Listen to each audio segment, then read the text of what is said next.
Presiden terpilih Prabowo Subianto berencana akan mengoptimalkan penerimaan pajak dari orang super kaya atau crazy rich di Indonesia.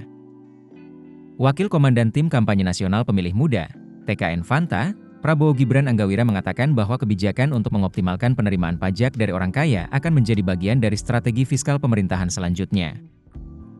Dalam konteks pemerintahan baru di bawah kepemimpinan Prabowo Subianto, ada kemungkinan besar bahwa kebijakan untuk memaksimalkan penerimaan pajak dari orang kaya akan menjadi bagian dari strategi fiskal yang lebih luas, ujar Anggawira kepada Kontan.co.id, Senin 30 September.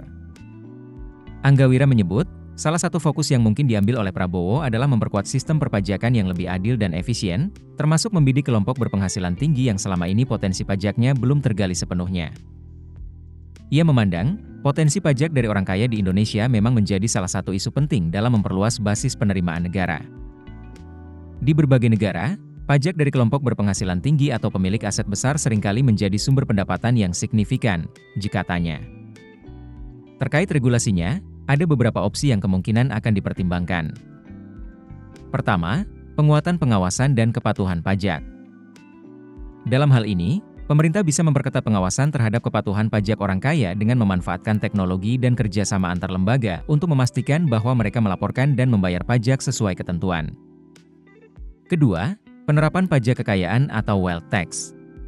Ia menyebut, ada kemungkinan juga untuk mempertimbangkan pajak kekayaan bagi individu dengan aset yang sangat besar, meskipun ini masih memerlukan kajian mendalam terkait dampak dan penerapannya.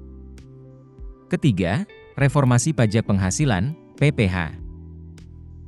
Dalam hal ini melakukan revisi tarif PPH untuk kelompok berpenghasilan tinggi, atau pemberlakuan pajak tambahan, surtas, bagi mereka yang memiliki penghasilan di atas batas tertentu.